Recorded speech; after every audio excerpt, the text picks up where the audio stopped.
Today on Investigate TV Plus Weekend, smart cars collect driver data. We investigate what they're saying and potentially sharing about you. Auto industry is hiding what they're doing. Where there's smoke, there's oftentimes fire. Plus, gas-powered police cars are being outrun by electric vehicles. Our team puts the cars to the test. Let's mash the pedals at the same time. 0 to 60 in 3.2 seconds. Investigate TV Plus Weekend starts right now. Hello and welcome to Investigate TV Plus Weekend. I'm Lee Zurich. Modern cars are watching us using their cameras and their smart features. For the first time, we're hearing from the automakers following an alarming number of recent reports finding some manufacturers are not only tracking, but sharing. Reporter Rachel DePompa analyzed the policies of several major car companies to see what they're saving. Hitting the road isn't just you in the driver's seat these days. Modern SUVs are computers on wheels. Every car right now is a smart car. Every car is connected. Modern cars are clever.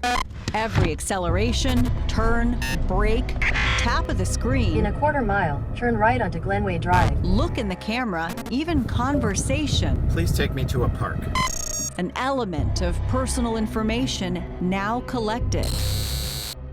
Analysts predict by 2025, more than 400 million cars will become connected on our roadways. It's to improve your driving experience, but it also raises questions about where your data is headed next. It's got a lot of computerized stuff, a lot of convenience features. I know there's a lot of data collection going on. Recently retired, Thomas Miranda in Virginia was ready to spend a little extra on himself for a car that catered to convenience. It's got CarPlay, so it's all connected to the phone. Which drove him to a 2023 Volkswagen. I don't think it talks to my insurance company, hopefully, because this car's fun to drive and I don't want to get myself in trouble. But your car is likely talking to someone. It's watching, amassing metrics, not only how you drive, but what you do inside it. We analyzed the privacy policies of 14 major automakers, and all of them collect something about you beyond your driving habits. Some examples: anytime your phone connects, your geolocation, search history, contacts, and voice recordings. We also found all car companies will release your information to law enforcement with a warrant, subpoena, or court order. And all of them say you can opt out of data collection, but it's not uniform. The process is often complicated, and it's not always clear what vehicle features will no longer work when you do opt out. And they present us with these incredibly complex privacy notices, legal notices, whatever, that nobody reads. Nobody has the time to read that. It's like there needs to be a sweet spot where they can present that information in a way that's easier for the consumers to understand. Tech company Mozilla calls modern cars a privacy nightmare, writing vehicles are the worst product category it's ever reviewed for privacy. And consumers don't have a lot of control.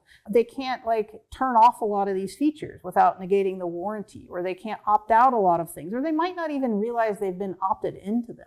Everything's very murky. This is why Jen Caldwriter owns a 22-year-old truck. It's less computerized. And I love it because it doesn't collect any of this. I can get in my car and I'm not worried about somebody tracking where I'm driving or how fast I'm driving, and it's wonderful. She leads the team for Mozilla that researched 25 car brands. They found 84% share or sell your personal data. And some of the car companies are actually selling or sharing that data to data brokers or insurance companies. And insurance companies are using that to adjust people's rates, and they aren't aware that that's happening. We found multiple lawsuits, including a class action filed by consumers against General Motors for releasing their driving data to insurance companies. Soon after, GM announced it severed ties with two data brokers, LexisNexis and Verisk. That company also dropped by Honda and Hyundai. Right now, there are no guidelines. There are no rules. Senator Ed Markey of Massachusetts notes technology is ahead of the law. Federally, there's nothing requiring automakers to have privacy protections for their owners or vehicles. He sent letters to 14 automakers last December raising concerns, asking them to answer a series of questions about what they collect, who sees it, and if you can opt out. All of them responded saying customer privacy is enormously important, but not every automaker answered the specific questions. GM and Kia said they have concerns about the current patchwork of state laws. Stellantis, Nissan, Kia, GM, and Ford all say they strongly support enacting a federal privacy law. Toyota admits it collects location data, facial geometric features, voice recordings, and more. Honda says it gathers audio, electronic, visual, or similar information, your searches, call history, and even voice commands. You have no privacy. That's their privacy policy. Our producer drives a 2019 Jeep Compass, which is manufactured by Stellantis. She pulled her free vehicle privacy report. In seconds, she learned for the first time Jeep is collecting her location, biometrics, meaning face and fingerprints from connected services, and other personal information. It calls her vehicle a smartphone on wheels. The report says Jeep may sell and share her information with affiliates, service providers, insurance, and the government. It also shares with select third parties so they can provide her with personalized offers and discounts. In its letter to Senator Markey, Stellantis said it only collects information when required or permitted by law or authorized by customers. You asked 14 major automakers about their data privacy policies, what they collect. What do you make of their answers? Their answers are vague, they're incomplete. The auto industry is hiding what they're doing. Where there's smoke, there's oftentimes fire, and we did not get the answers which should satisfy the American driving public. Markey's now urging the Federal Trade Commission to investigate auto manufacturers and their practices. You can request a free consumer disclosure report anytime from LexisNexis and Verisk to see what your vehicle is collecting about you. Under the Fair Credit Reporting Act, you can also dispute any findings in that report. Thomas Miranda. This is interesting too, is like I can control all of these parts of the vehicle from inside the screen, lighting. Has been road tripping in his new Volkswagen. Tire pressures. For a few weeks now. Things like what the mirrors do. His car company was one of the most transparent and said anytime you connect your cell phone, it's getting information. He says it's astonishing the amount of data being collected, and he's not sure he can trust the car makers to police themselves. Nobody wants to get ambushed by a car they just bought, jacking up their insurance rates because they didn't read paragraph 37 on page 9 of a privacy summary while they're going through lease paperwork or loan paperwork and all the other processes required of buying a car. It's very complicated right now. I think probably more complicated than it needs to be. Though Miranda says he isn't going to stop taking his new wagon for a spin anytime soon. The FTC says it will take action to protect consumers against the illegal collection, use, and disclosure of their personal data. Now, our team did reach out to those data brokers, LexisNexis and Verisk, but they never responded. Coming up, electric cars can now outrun the fastest police cruisers. How law enforcement is keeping up. Coming up.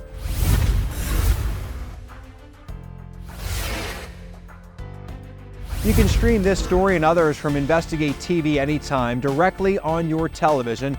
Download our free app on Roku, Amazon Fire, and Apple TV devices today.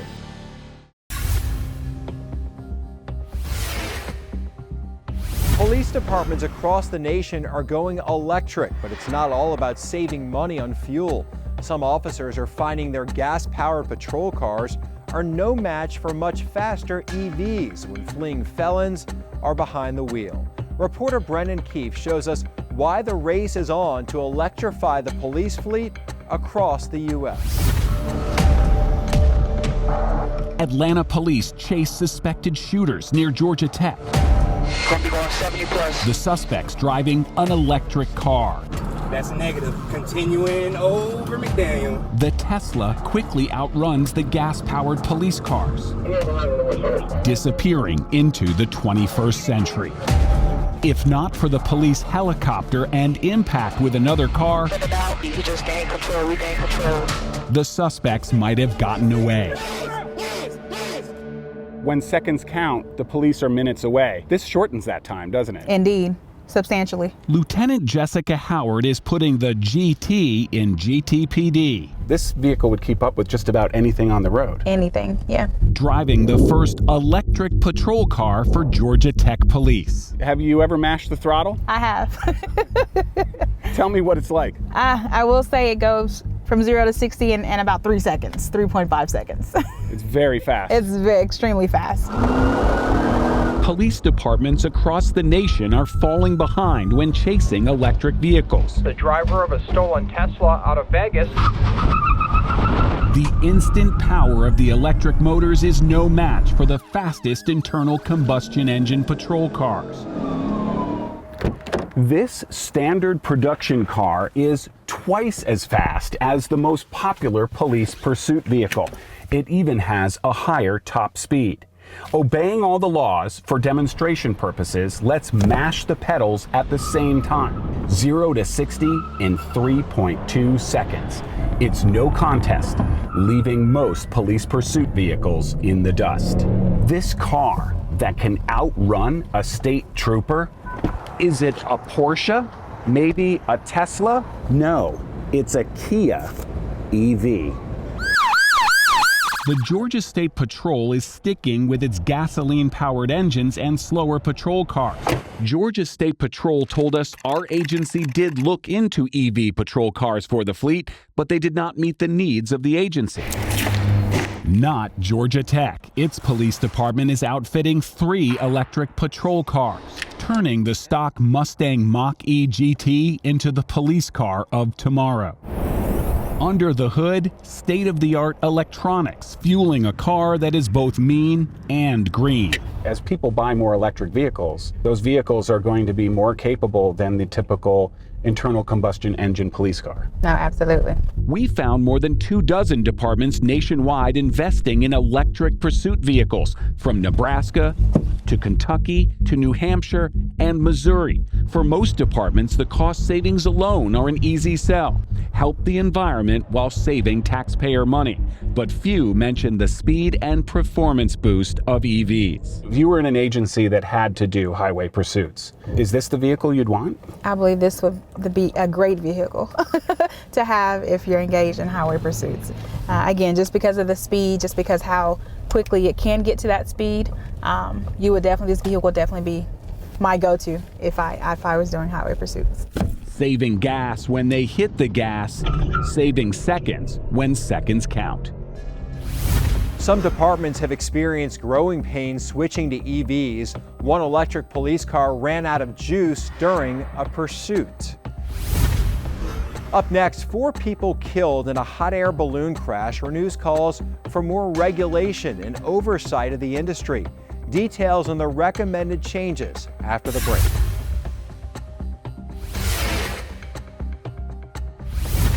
You can watch Investigate TV Plus anytime online. Just subscribe to our YouTube channel at Investigate TV.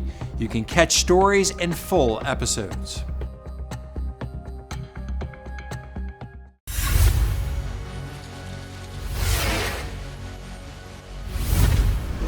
For years, the federal agency tasked with investigating aviation crashes has called for more regulation and oversight of hot air balloons and their pilots. Those calls were amplified after 4 people were killed in a hot air balloon crash in Arizona earlier this year. But the agency, the National Transportation Safety Board, or NTSB, can only recommend changes. It's up to the Federal Aviation Administration and Congress to act. But as reporter Amy Cutler found, so far, they haven't. They often start at dawn, filling balloons with air, preparing for this moment when they take flight. In photos from the basket, it's easy to see the appeal. For a few $100, the view is pretty amazing. That's how Rosemary Gregorio's ride in Marana started. Her daughter bought tickets for her parents as an anniversary gift. The ride quickly turned tragic. We hit some cables, electrical cables, and the balloon caught fire. And I passed out. The next thing I remember, the balloon was dragging on the ground. She calls her husband Thomas the love of her life. 11 people were on that balloon that April day in 2005. The NTSB's final report found the basket hit several boulders along the side of mountains. Thomas was killed. Rosemary, one of 3 others, seriously injured. My whole body was black and blue for months. This crash was one of 30 the NTSB investigated in Arizona since 2000. You might remember this close call from December in North Phoenix. The balloon with 9 people on board came down on a light pole. The most recent accident was in Eloy back in January. 4 people were killed, including the pilot. The sole survivor suffered critical injuries. The standards are, I'm not going to say they're unsafe, but they're a little lower than some of the other areas out there. Anthony Brickhouse, an aviation expert, explains the NTSB has been calling for more oversight of this industry for nearly 2 decades. Hot air balloons fall under Part 91, what's known as revenue passenger carrying operations. Scenes like this, a balloon on fire in Albuquerque in 2008 after it crashed into power lines. In Virginia in 2014, a balloon caught fire, killing all 3 people on board. But it took until 2016, the deadliest hot air balloon crash in U.S. history, to really put the spotlight on the industry. 16 people, including the pilot, were killed in Lockhart, Texas, when the balloon struck power lines. Now, the pilot, Skip Nichols, had served 2 prison sentences for drug and alcohol-related offenses and had several prescription drugs in his system at the time of the crash. This is figure out what the gaps are in your oversight and address them. The NTSB was so concerned, they commissioned this report on the issue. It came out in 2021. It recommends closing loopholes, developing national safety standards, and a database for all of these operators. This should be a matter of just taking action to ensure. This was Jennifer Homendy, an NTSB board member, now chair of the agency, back then calling on the FAA and Congress to act. Yet to date, only one recommendation from the report on the Lockhart crash has been adopted. It requires balloon pilots to have additional medical clearance, or what's known as a second-class medical. If you have people on board, you should definitely be of a certain level of help. InvestigateTV found records that show the pilot in the Eloy crash did have a medical certification. It's a move the Balloon Federation of America, or BFA, a trade group that advocates for the ballooning industry, remains opposed to. We have people that have been flying safely for 20, 30 years, 40 years. But now they're in their 50s and 60s in some cases, and they have to go for the very first time to try to get an FAA second-class medical. And that's not an easy process. They say more regulation isn't the answer. You cannot mandate attitude. You cannot mandate decision and judgment and decision-making process. We should take this opportunity to strengthen safety for all passengers. This was Chairwoman Homendy back in February of last year, again calling for change. What do you think it'll take to finally make the FAA act on this? Well, what we don't want to have happen is to need to have more accidents. Why should people die for somebody's mistake that could probably be corrected or improved? Coming up, $2.7 billion. That's the amount people lost in imposter scams last year. After the break, what you need to look out for when the fraudsters pose as the fraud trackers. Our in-depth coverage continues. You can get connected to Investigate TV Plus on all social media platforms.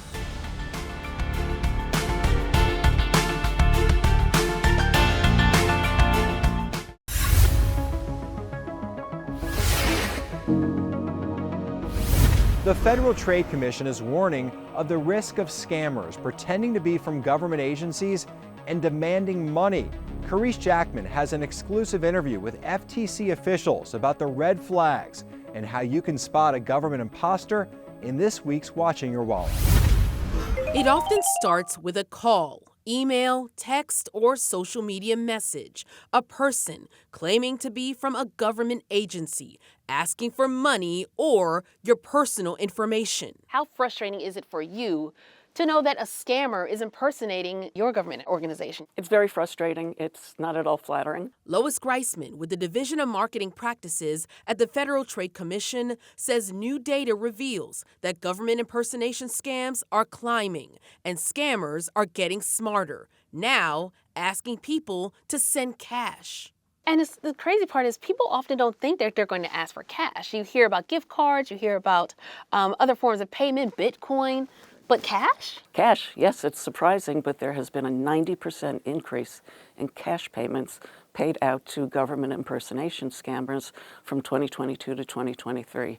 Anyone who asks you to pay by cash, absolute red flag, discontinued contact. Are we talking about $10, $15, $20,000? No, we're talking about thousands of dollars. In fact, the median loss, strikingly, $14,740. That is just amazing. And for a person, when you lose that type of money, I mean, for some people, that's a life savings. They've spent years building up to that kind of stuff. Absolutely. These are life savings. When we've seen losses as much as $20,000, $30,000 a person, it can be their entire retirement account.